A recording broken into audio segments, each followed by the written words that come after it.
Good afternoon. I think we'll go ahead and get started. My name is Laura Barton. I've been in communication with you for this particular class on estate planning for the novice. It's my pleasure to be part of the KJZZ and KBOC Plan Giving Office, and I have to interject a little bit of a advertisement for our Legacy Society. The Plan Giving program for KJZZ and KPOC is sponsored by the Legacy Society, and we've put on these classes now for the last 2 years. Stephanie was with us as one of the first ones to give the estate planning class, and we found that it went over so well. We've been doing about 2 a year since, so we're delighted to be able to provide these free. There is no marketing. These are very generic classes, so you can go to any estate planner with what you've learned, or you can do it on your own with what you've learned. So that's why we've planned them to be very generic. Linda Pastore is the Associate General Manager for Development, and she was unable to be here to do the introduction, so I have the pleasure. As part of our public service, the Development Department participates, arranging free classes, events, and opportunities to connect with the greater listening community and our membership. The stations are supported by active members at a variety of levels. Plan gifts and bequests and grants, business sponsorships, and station underwriting is very, very important to us. As I said, the class is brought to you by our Legacy Society. Legacy Society members have committed to strengthen the future of public radio for future generations by listing KJZZ and KBOC in their estate plans. That's the summation of my infomercial. And we'll go on to introduce you to Stephanie. Stephanie Fierro is Senior Counsel with the Fruitkin Law Firm. She focuses her practice on estate planning and general counsel business law and tax representation. Before joining the Fruitkin Law Firm, PLC, she managed her own law practice. And as a part of her role with the firm, Stephanie appears on local news stations to discuss a broad range of timely legal topics, which have included Family Medical Leave Act, estate planning, taxes, and Pinterest, to name a few. In her free time, which I don't think she has any, Stephanie spends time volunteering in the community, and I can tell you she is also a member of the board at Hospice. Am I correct? Of the committee at Hospice. Arizona Foothills Magazine, the premier lifestyle magazine for the prestigious foothills communities of Arizona, has named the Fruitkin Law Firm as the best estate planning and trust administration law firm in the state for 2014. The firm also received the award in 2013, and it's unknown for 15, right? Okay. It's my pleasure to introduce you to Stephanie Fierro and let her take it away with estate planning for the novice. Everything you wanted to know but were afraid to ask. Thank you. All right, I can't promise to stand still, so they found me one of these, thankfully, because I might move around a lot. But I did promise not to dance, because that would get ugly really, really fast. I'm going to move this out of my way, though, so I don't take myself out, because I've been known to do that. Okay, so a couple of things before we get... Why is this... I'm getting so much feedback. Are you hearing that? Anyway, we'll figure it out. A couple of things before we get started.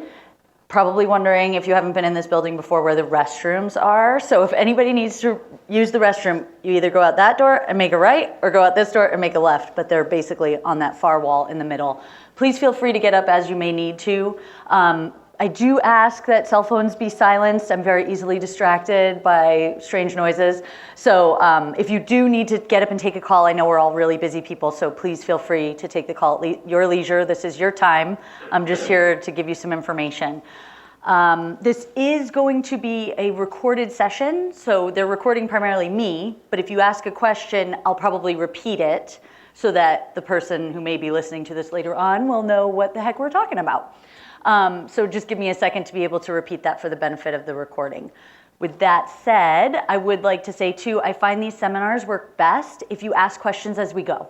Because if a question comes up on slide 3 and we don't talk about it until slide 20, it's probably not going to make any sense.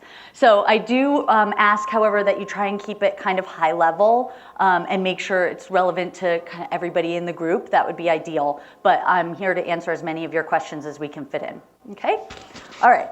So what we're here to talk about today, I'm going to figure out, are you hearing the feedback or is it just me? The little like zing on the end of it? Okay.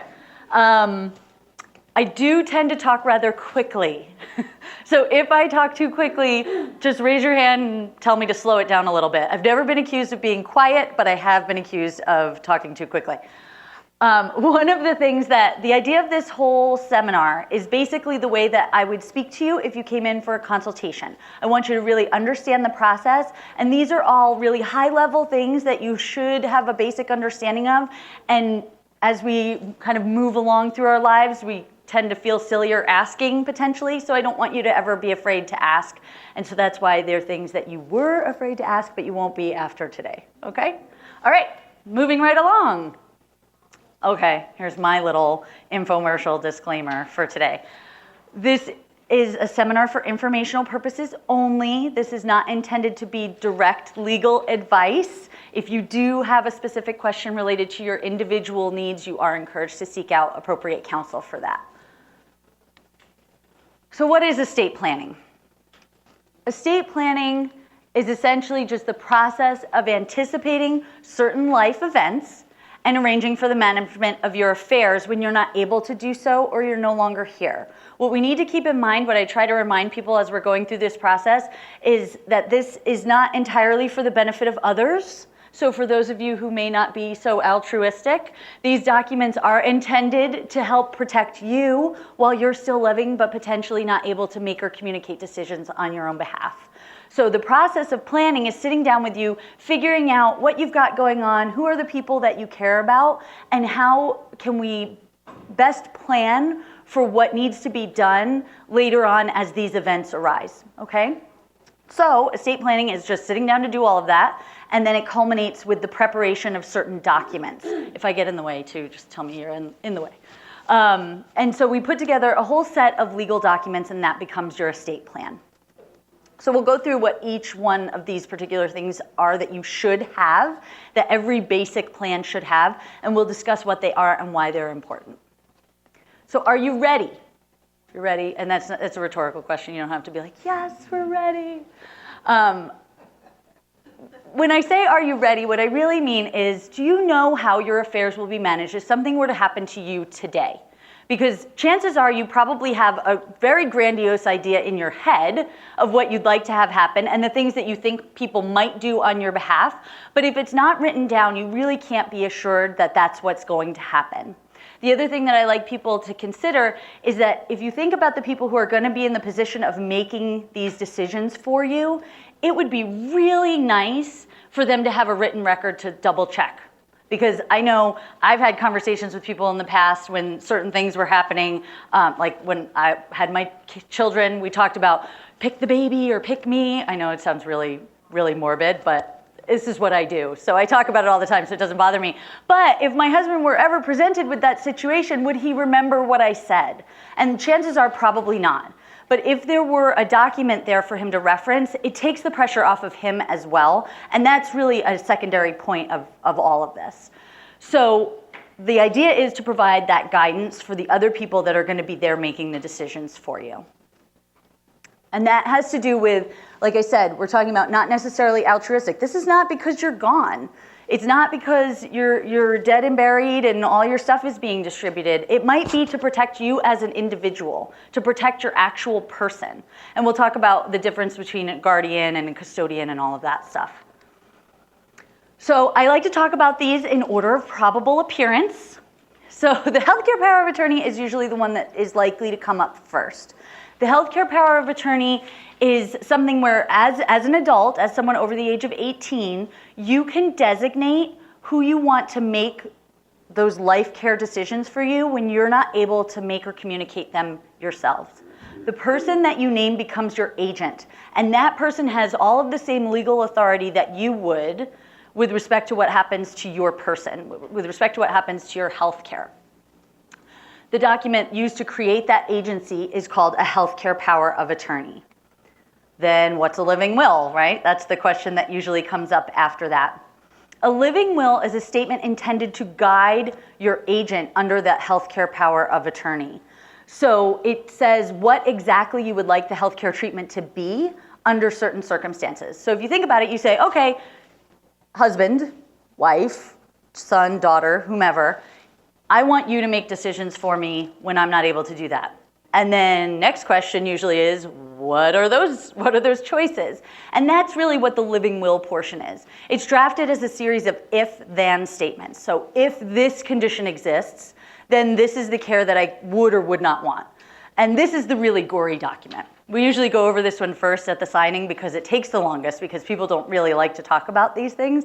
I have to talk about them on a daily basis, so I tend to have a really bad sense of humor about it.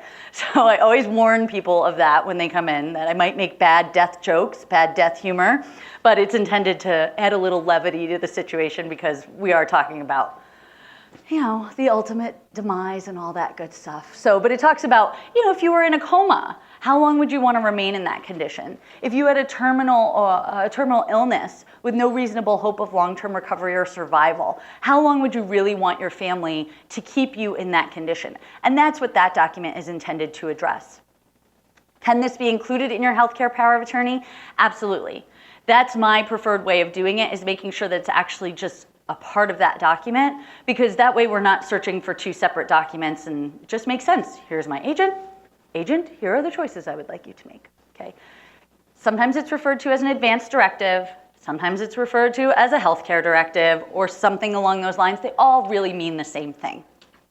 Yes, sir?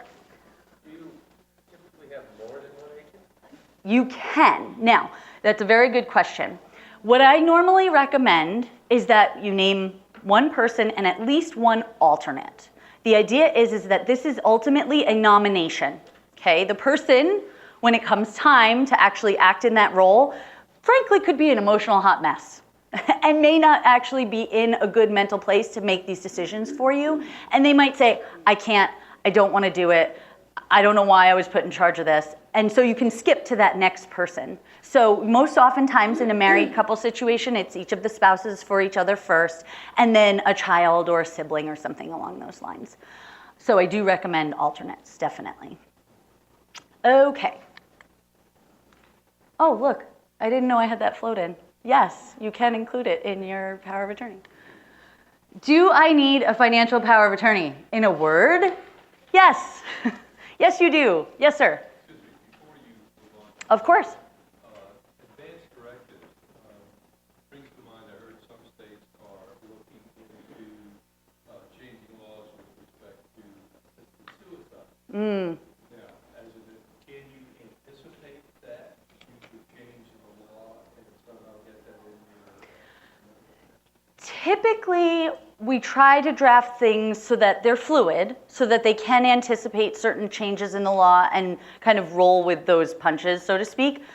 When something is not an actual, someone doesn't have the legal ability to do that at the time that we draft the document, like for example, naming a minor child as that agent, we generally will not do those types of things because it won't necessarily be given legal effect, and we don't want anybody to be relying on the document thinking that it will. So we normally wouldn't put that, the assisted suicide, into the healthcare power of attorney. Under certain circumstances, and I should go back to this for just a second, a healthcare power of attorney is not a DNR, right? A do not resuscitate order. If there were certain circumstances like the young lady who recently decided to end her own life that had brain cancer and had been fighting it for some time, she more than likely, if she didn't plan to do this assisted suicide, would have had a DNR in place, a do not resuscitate order. That is essentially, no matter what your condition is, if your heart stops and you end up in the doctor's office, they will not resuscitate you under any circumstances, okay? It's gotta be on orange paper. It's supposed to have a description of what you look like or a picture. It's a very different document. The idea being that it is very final and they don't want there to be any mistakes with respect to that. That's what we would recommend if there were a situation where an assisted suicide might be on someone's mind as something that they might like to have happen. That would be the best that we could do right now in the current state of the law. A healthcare power of attorney, by contrast, the doctors still get to be doctors. Okay, so until they do not believe that they can do anything for you, so it's drafted, right? If there's no reasonable hope of long-term recovery or survival, that's up to the doctor. So until they decide that you're past that point, they will do everything that they deem medically necessary and reasonable to try and get you back to the way you were before you came in, or as close thereto as possible. And sometimes people have been frustrated because they have this power of attorney and they go to the doctor, something happens to their spouse and they tell them, no, don't do that. We can't override the doctor's ability to act as a doctor first, unless we have a DNR. So keep in mind that there are differences in those documents. Now, I have only had one person ever ask me for an actual DNR, and the woman was well into her 80s. So most people are not ready for that document, unless there's some sort of other condition to be aware of. Okay? Yes, ma'am. You mentioned that your agent may have been kind of an emotional mess. Something has to do. What is there that gets you past the agent to the substitute in the situation of either that or maybe the other person, often a spouse, other spouse, becomes really incapable of making good decisions? Who decides that? Is that a court? Well, typically the reason that we draft alternates into the document is in an effort to avoid the court. The court's a lovely place in the sense of they do a great job and they do the best that they can with the circumstances that come to them. But whenever possible, we're trying to avoid having to go to the court to ask for anything. So typically what would happen is under the emotional hot mess circumstance, hopefully that person would at least be in a position to waive their right to serve as the agent and say, yes, please, I don't want to do this. Or in the case of incapacity, you can have that individual's doctor. So let's say the next person that's named, let's say it's a child. If that other spouse is already incapacitated, the one who would be serving as the agent, that child can get a letter from that spouse's doctor saying they're not in a position to be able to serve, so I'm up, is really what it comes down to, without going to court. Okay, unless the only reason that you would really end up in court is either all of the people that you've named are not available. For all we know, they might be traveling in some other part of the world where there's not ready access to a phone or communication or something like that. It could be as benign as that. But if you have alternates there, unless someone's going to argue against their authority, which would be unlikely that the hospital, as long as they're written in the document, or doctor would question their authority. But if some third party comes in and questions their authority, then we may end up in court regardless of the alternate designation in the document. It's not always avoidable, but we do what we can to limit the likelihood that you'd end up there. Okay? Ready to talk finances? Okay. So this is a really important one because now, and this is a slightly higher, typically we have these not effective immediately, but upon incapacity. It's a higher threshold than the healthcare power of attorney. The healthcare power of attorney usually says an inability to make or communicate decisions, which is not necessarily a declared incapacity. A declared incapacity is usually defined in the document as to what we mean by that, and it's usually by two licensed physicians or something along those lines who are not related by blood or marriage to you or any of your agents, so that we can be sure that someone's not trying to take advantage of you. You can have it be effective immediately, but most of the time people are not all that comfortable with that because it does grant your agent the immediate authority to mess with your finances. And hopefully you're picking somebody trustworthy, but you know, stranger things have happened. So sometimes this is referred to as a general durable power of attorney. This document allows you to designate an agent to make financial decisions for you. So for example, something happens to you, you're incapacitated. What's going to happen? Your mortgage payment is due in 2 days. This is the person that gets to come in, make sure that mortgage gets paid, make sure that they can write checks. This is a circumstance where if you had to go to the bank so that if they didn't already have signing authority, you'd bring in the financial power of attorney with a letter from the doctor saying that, or the two doctors saying that they've been incapacitated, and then the bank should give you authority. Now, I will warn you, and this came up last time, and I don't know if any of you have had experience with this before. Banks aren't always that accommodating. And so sometimes we do run into an issue where the bank refuses to honor the power of attorney. In those circumstances, my recommendation is get in touch with the person that helped you plan the documents. The attorney can usually get to the person that they need to speak with to make sure that that document is given effect. But that has happened. And the last time I taught this seminar, a couple of people actually said that their bank refused to honor their parents' financial power of attorney. And I don't believe under either of those circumstances that they had contacted the attorney, but they probably should have. Because the person in the bank, I mean, in fairness to the person that you may be sitting with, they may not have ever come across this document before in their life. And they're trained to a certain level, but certainly not to the level of being able to give authority on behalf of the bank. And so sometimes we just have to go around them, and that's okay. Okay. If you wanted to make it effective immediately, sometimes that comes up most often, and I saw your hand, I'll get you in just a second. Did you have a question? Yeah. Okay, just one sec. Sometimes it may be effective immediately if, for example, one of the spouses has recently been diagnosed with a degenerative condition where they know that they've got a certain period of time where their cognitive function will be great, but maybe not cohesive all the time. And so sometimes making it effective immediately is the best option under those circumstances. Yes, sir?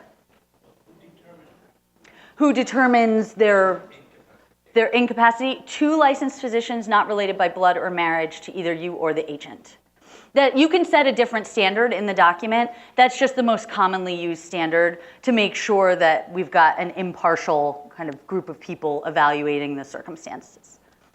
And it doesn't, when I say not related by blood or marriage, if it's their current physician, obviously that's not a relation unless, of course, it's like their husband or something. And then they probably should step aside just to avoid any appearance of impropriety. Okay. In English, please. I'm trying to keep it really, sometimes I get away with my words and things and get a little verbose. So I try to make sure that everybody is on the same page as me. And so far, you all seem to be doing wonderfully. Well done.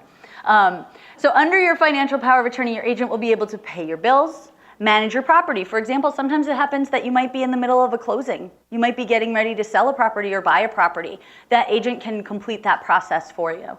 They can make gifts. So if you have a current gifting program, I know particularly as people age, to avoid any adverse tax implications, which we'll talk about that in a little bit, they may be making regular gifts. And so your agent can continue that process for you, file your taxes, be nominated as a conservator or guardian. Okay, so the conservator is of your stuff. So that's the difference between conservator and guardian. Conservator or custodian is over your property. Guardian is over your person. So if you've ever wondered what the difference was between those two words. When do powers of attorney end? Okay, as with most things in the law, it depends, but by and large, you can revoke it. These are revocable documents. So as long as you have capacity, you can change these documents in whole or in part at any time. In the event of a divorce, usually if the spouse is named, they are essentially written out as the person who has the authority to do that. A court can overrule whether that person whether the power of attorney should continue. Sorry, I got a little tongue-tied there for a second. If there's no agent, so if there's no agent named where we talked about where you might have this rolling, what if there isn't somebody there, that's when the power of attorney might end and we may end up with a guardianship or a custodian or something along those lines. Or at your death. So a lot of times what happens is people will contact me after someone has died. Never easy, but made that much more difficult when they say, well, I'm their agent under their power of attorney. I'm like, well, that's lovely, but that does not mean anything now that they're gone. These are things that only work while the person is living. Now I have my little asterisk there. Certain clauses survive. So for example, in your healthcare power of attorney, that lovely gory document, We have clauses about autopsy, organ donation, and burial, whether you want to be cremated or buried and those sorts of things.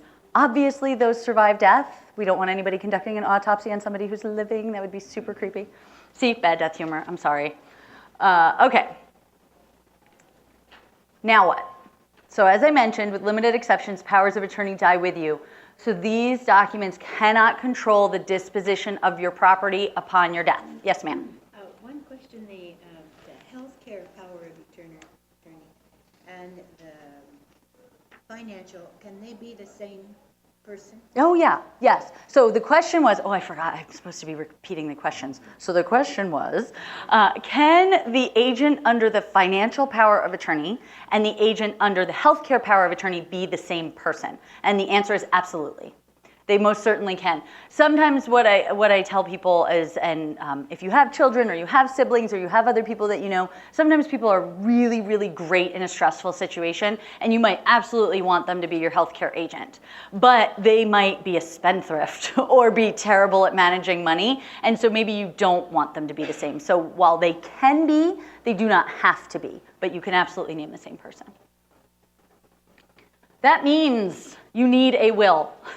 Okay, but I have powers of attorney, you need a will. But I have a trust, you need a will. The answer is always going to come back to you need a will. I have pay on death designations, you still need a will.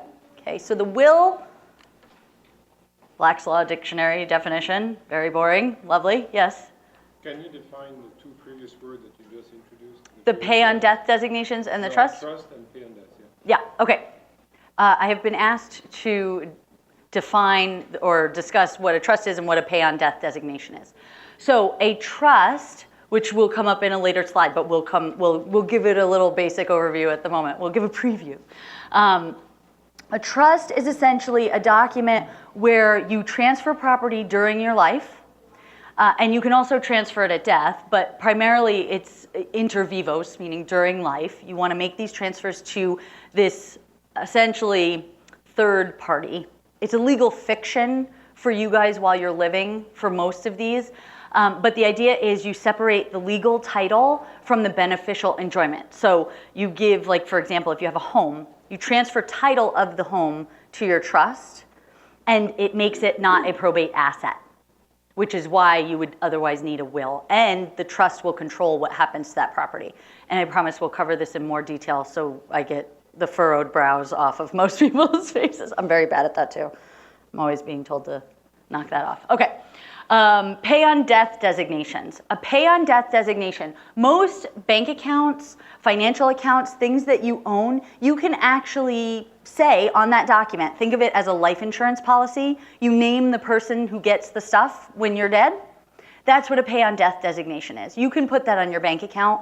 You can put that on your mutual fund. You can put that on almost everything. Your retirement accounts, it's already usually built in to those types of things. And in Arizona, you can even put it on your property. And we'll talk about that in a little bit, okay? So the will is the document by which a person directs his or her estate to be distributed upon death. So the will is only effective upon death. It has no effect while you're living at all. And you will retain sole control of the property. Nobody can tell you what to do with it. They can talk in your ear all they want, but ultimately it's up to you. It will only control at death and talks about how you want the property to be distributed. A will also allows you to revoke or revise an existing will, to appoint an executor or personal representative. So that's the person that's going to make sure all of this property gets gathered up and distributed. That's personal representative. That's what we call it here in Arizona. Lots of other states call it executor, and that's perfectly fine. Just know that they're exactly the same thing. Like for example, in Arizona, the person making the document is the testator, but there's a fancy lady word called testatrix for the female testator, and I really like to use that.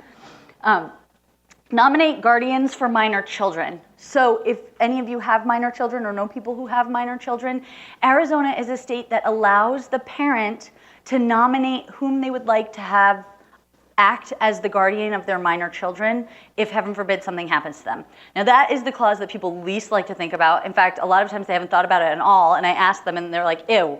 I say, I know, because the answer is me. Who do I want to take care of my children? Me. I don't want anybody else to do it. But it's important to recognize that in Arizona, you have the right to say. Keep in mind that in Arizona, if the child is over the age of 14, they have permission to weigh in on the decision. So it's important to kind of keep that in mind and talk to them about who they might want to serve as their guardian, because it's going to be miserable all the way around. So we want to make sure that everybody at least has some kind of input on it, if it's appropriate. And the same thing is true of all of these documents, by the way. Once you put these documents in place, you can share them with as many or as few people as you like. It is up to you. People ask me all the time, well, do I have to send this to somebody? No, you don't. But if you've nominated someone who you know is not going to want to serve, you've probably wasted your own time in having that person listed in your document, because we do have to give them kind of right of first refusal. Yes? Do you ever recommend that there be more than one personal representative, like if there are two siblings? It's a very good question. So the question is, do I recommend that there be more than one personal representative serving at the same time? My general recommendation is to avoid that whenever possible. And a lot of times that does come up because people don't like to pick between their children, particularly when there are two children. Keep in mind, however, that when there's a co-representative, then we need to have, make sure that we have very specific language, which I certainly don't mind drafting, but very specific language about what if they can't decide? What if there's a tie? Does everybody have to sign off on everything? Or can one person act and the other person, if they don't agree, is kind of released of liability? Because these positions do carry liability with them. So if possible, it's usually best to name one. And if you've got a reason for doing that, and you don't, a lot of times people just go in age order, tends to be the case. But like, for example, I am an attorney. My little sister is a registered dietitian. It probably makes sense that I act as the personal representative, but I want to make sure that she's in on all of the discussions so she doesn't feel left out. But if there were not as distinct a difference between the children, then you might write a note to keep with the documents that explains your decision so that you can help kind of ameliorate any hurt feelings that might result. Okay.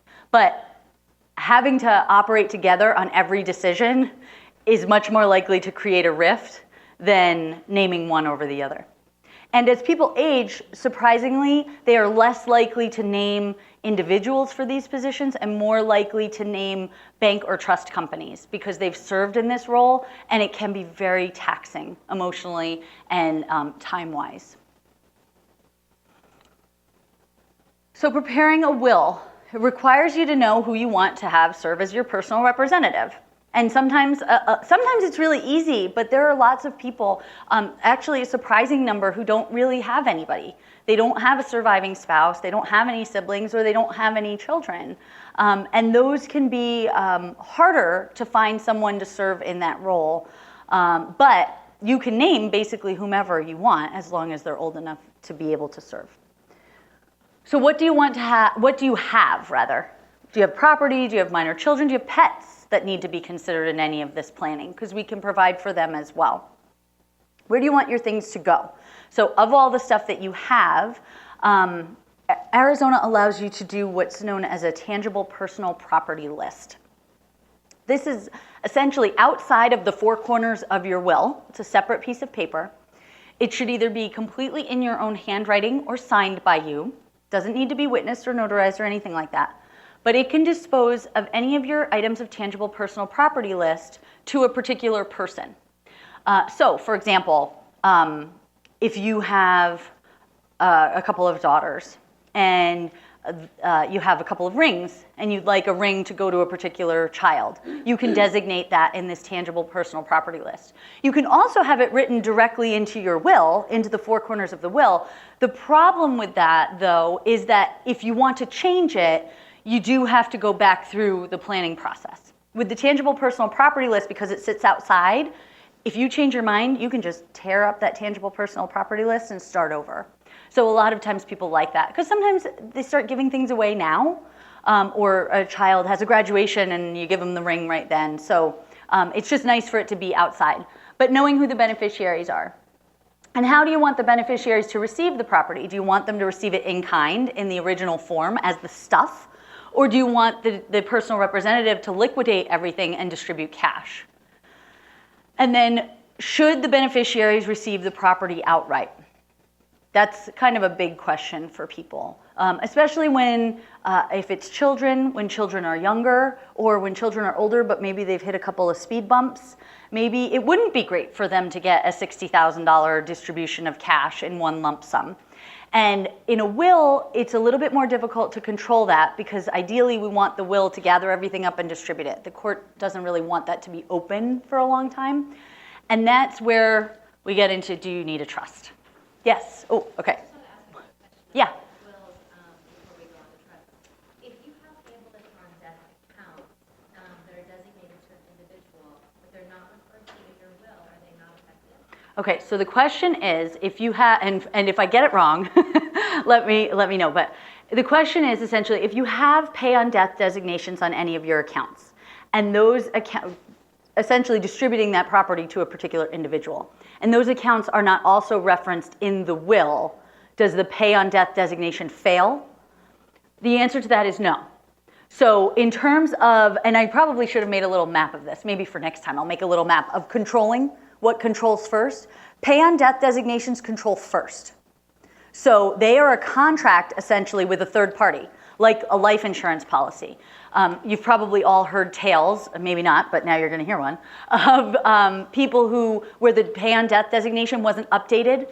Maybe it was a prior spouse and they never updated the life insurance policy. Well, guess what? Prior spouse is getting that death benefit and current spouse is gonna be really mad about it.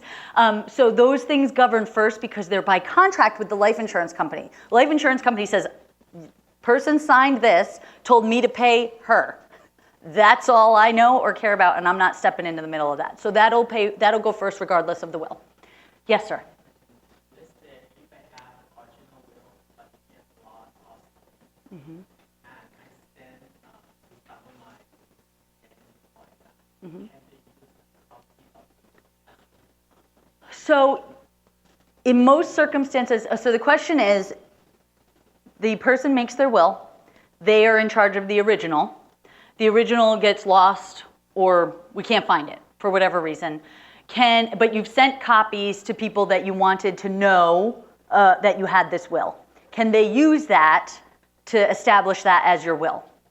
And the answer is probably.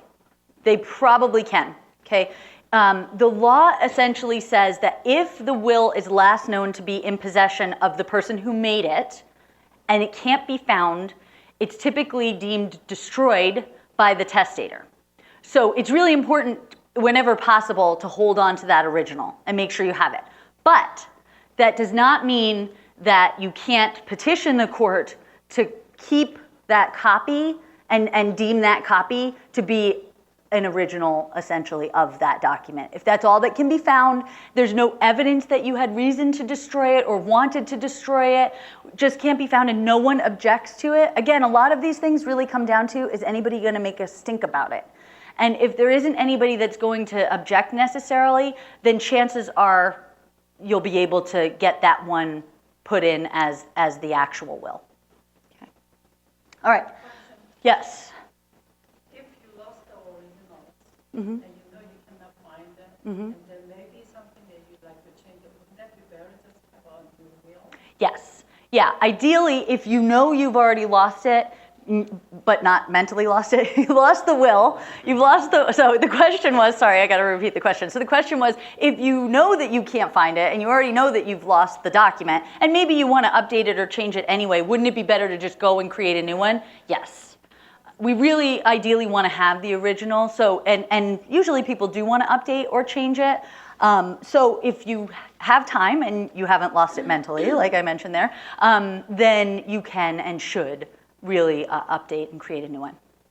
Just to avoid the headache of having to kind of have that administrative hurdle in your way.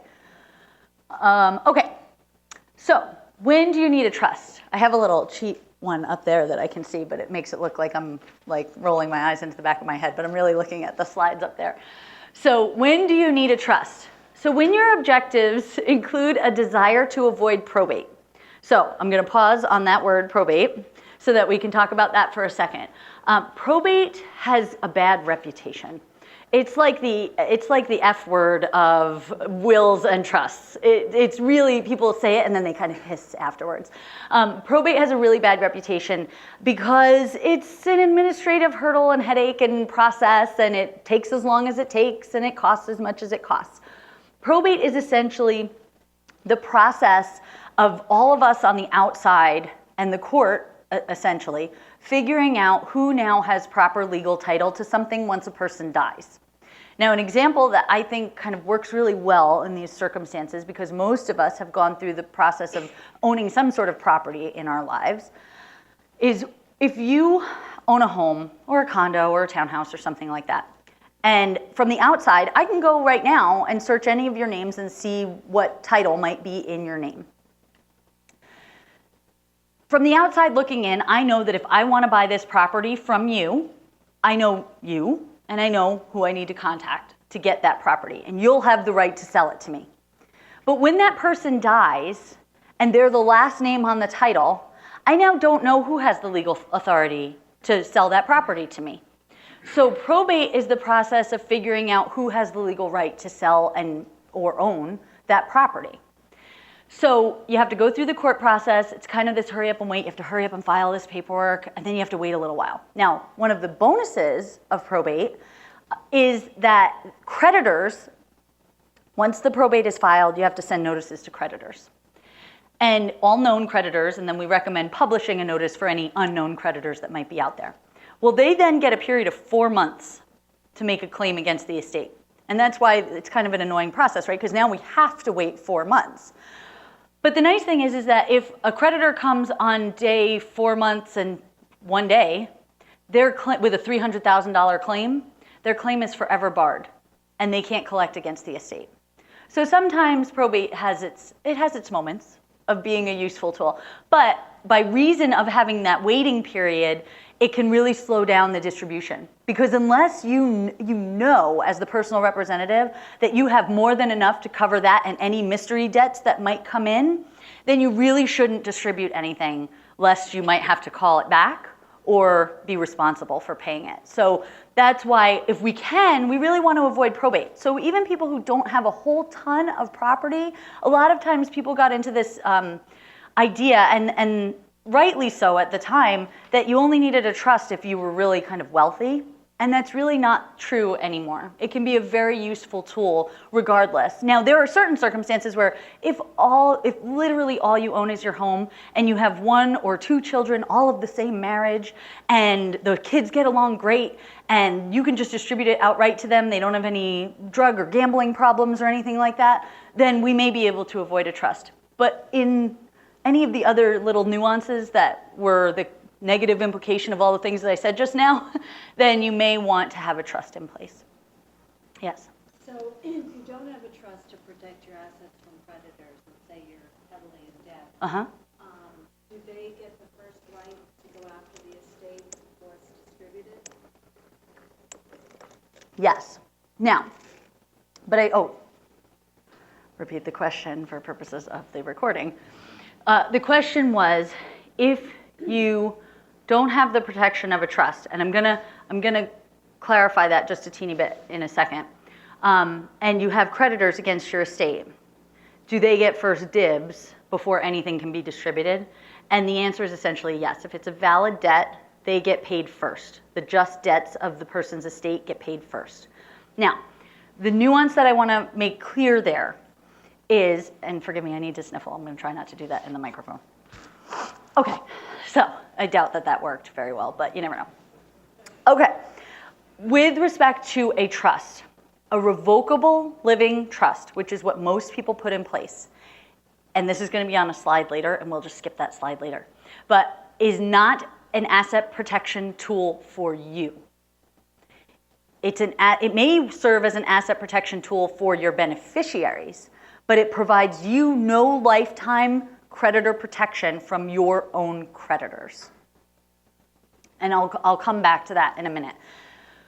What we are really talking about with the revocable trust with respect to the creditors is in a trust circumstance, you're probably still going to want to make sure that all those creditors get paid, but you don't have to wait through the court process for that to happen. Okay. A desire to control the distribution of property over time, especially for minors or incapacitated persons. When there are minor children involved, when there are children who are not and should not be responsible for large sums of money, or when there are people who are just not mentally capable of managing that money, the trust can continue in your stead. So, for example, especially in the circumstance, I'm just going to give I like to give really obnoxious examples because they help make it super clear. If you had a child who was addicted to cocaine, and they came to you and they said, Mom, I need $1,000. I need to go pay my Coke dealer. I really don't think that anybody in this room, and if you would, no judgments, but I really don't think that you're going to pay $1,000 to your child knowing it's going to go to their Coke dealer, right? The trust can do the same thing. And the trustee can say, that's not why your parents left you this money. If you need to pay rent, or you need to go to rehab, I might be able to help you with that. But I'm not going to distribute this knowing full well where this money is going, okay? So that's one of the benefits of a trust. It's also a means for managing property for your own benefit. So remember we talked about the financial power of attorney. If you create a trust, this document, assuming that whatever the document is designed to control is actually owned by the trust, we'll talk about that a little bit more in a minute as well, then the trust essentially bypasses the financial power of attorney. So if the accounts are owned by the trust, the home is owned by the trust, the trustee is the one who's going to make all those financial decisions, pay those bills, sell that property, manage that property, as opposed to the agent under your financial power of attorney. The reason we're not going to get rid of that financial power of attorney is because people leave things out of their trust all the time. Sometimes because we just frankly really shouldn't move it in. Like for example, with retirement accounts and things like that, it's not appropriate for the trust to be the owner necessarily. And so we still need that financial power of attorney document to make sure there aren't any gaps. A lot of this is a belt and suspenders type of thing, where we're making sure we're going to be doubly safe and have our bases covered. It's also a means, it can be a means for protecting assets from your creditors. So, revocable versus irrevocable, revocable versus irrevocable, potato, potato. Yes, sir? I don't have a specific, but I'm aware, or generally aware, that there can be some real tax implications for beneficiaries that are receiving whatever it is that you're willing to them. How does that come to play, and how do you protect people from getting into serious tax issues? Sure.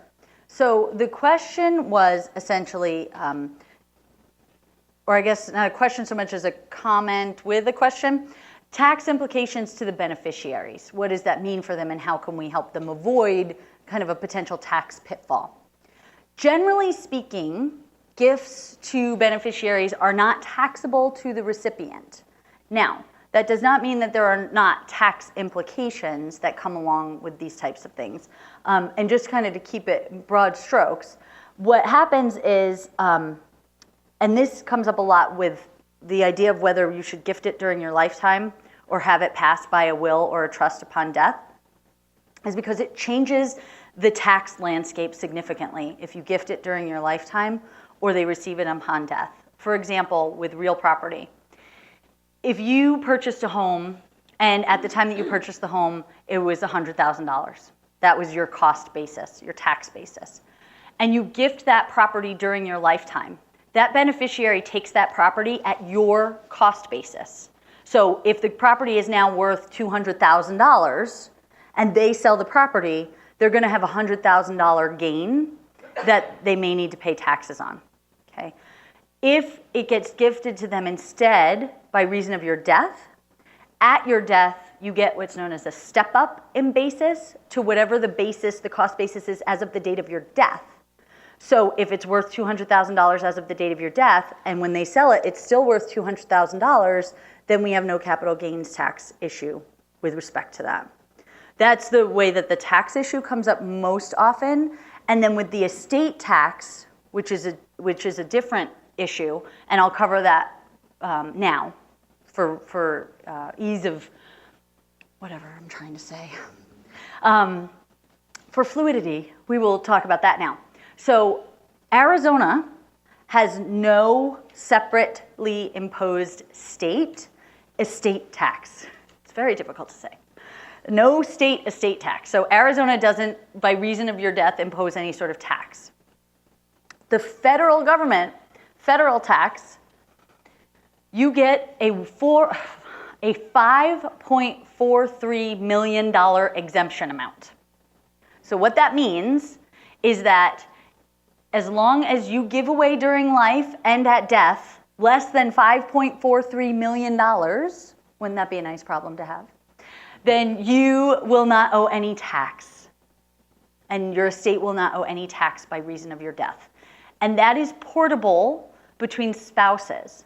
So, for example, if one spouse dies and is deemed to have, say, a $2 million estate, the surviving spouse can preserve the $3.43 million that was not used by the first spouse to save as a rainy day in case they win the lottery.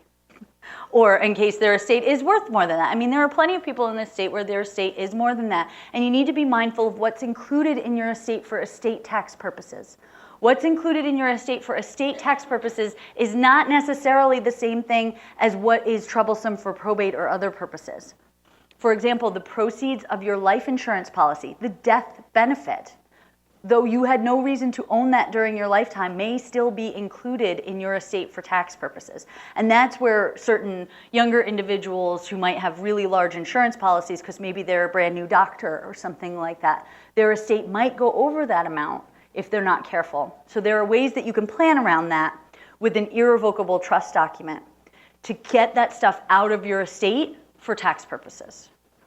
Long-winded answer, I know, and maybe not necessarily what we were talking about, but I would be happy to follow up with you more specifically. Yes? When you say can be amended? Yes. Okay, so trusts fall into two categories. Just getting back to our slides here. They fall into two categories. Revocable, essentially two main categories. Revocable and irrevocable. Revocable means you can change it at any time in any amount. The whole thing or just one little clause, you can change it at any time. The grantor, the person who made the trust, as long as you're competent at the time. By doing what? By creating a trust amendment or an amended and restated document. So you essentially, if you're using an attorney, which is strongly recommended, and not just for my own biased reasons, but is strongly recommended because it's a very complicated area of the law, then you can go back to the attorney and they'll draft the amendment for you. For example, we have clients all the time who a child may fall out of favor because they did something inappropriate, or they might give the child an advance, essentially, and we have to document that. So going through the attorney, they can help you create an amendment or an amended and restated trust. Sometimes if you see amended and restated, if you've ever wondered what that means, essentially it's when a person, like let's say you did want to take out a child or you had taken out a child and then you want to put that child back in, you probably don't want them to see that they were out in the first place, right? If all fences are mended, it's probably best that there isn't record that that happened. And so what you can do is create what's known as an amended and restated document. It essentially takes the amendment and puts it into a clean document as though that other document never really existed, but we preserve the date of the original document so that we don't have to retitle all the assets that got moved. Okay. An irrevocable trust, by contrast, cannot, generally speaking, be modified.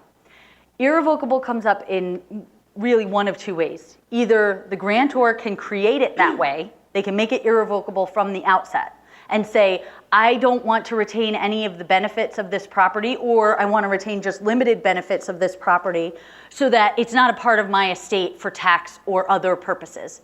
Now, the nice thing is that if you've got a creditor protection concern, then you have the ability to move these things as long as there's not a current issue. If there is a current issue and you already have a liability, moving it is really not a good idea. You will not be looked at kindly by the court. But sometimes people take the approach of something is better than nothing. Again, not here to judge. Just we keep it in the confines of what's legal and ethical. Okay, sorry, maybe not so funny. Funny to me. The other way that it happens is the party that made the trust dies. And now that power to amend dies with them. And so the document may become irrevocable then. A revocable document is not a separate taxpayer during your lifetime. Like I said, that phrase before, the legal fiction, it's as though it doesn't exist with respect to your own creditors because you're the grantor, you're the trustee, and you're the beneficiary. So if Amex calls and says you owe your Amex bill and you say, oh, I'm sorry, my bank account is owned by my trust and I can't pay you. And they're like, but you're the grantor. Yeah, I know. And you're the trustee. I know. And you're the beneficiary. Yeah, I know, but I'm not allowed. I'm not authorizing myself to pay you. That is not going to fly. Okay? So in an irrevocable trust circumstance, however, you are usually not the trustee. And you shouldn't be the trustee if you really want it to be irrevocable. Otherwise, the IRS and your creditors are going to push that aside and be like, nice try. So it gets put into the name of essentially a third party. And that trust becomes a separate taxpayer immediately. So whether that's at the death of the grantor of a revocable trust or when you create the irrevocable trust from the outset, then that gets an EIN. It may be responsible for filing taxes depending on the income, whether that's attributed to the trust or the direct beneficiaries. And so it's important to keep that in mind. Now, my little asterisks, again, there are exceptions. It's a little bit beyond the scope, and I already am seeing people get a little weary, so maybe we should take a little break for a second. But essentially what happens is if the purpose for which the trust was created is no longer feasible. Maybe like in the example that the gentleman in the back was talking about earlier, although not applicable necessarily here, but now there's an assisted suicide law or some law that changes the effect of the trust, then perhaps the beneficiaries or the trustee can get together and modify the document to make sure that it continues to comply with what was intended. And those sorts of circumstances where the beneficiaries can agree under certain circumstances or the trustee can kind of do some things or you can ask the court. So that's what I mean by that.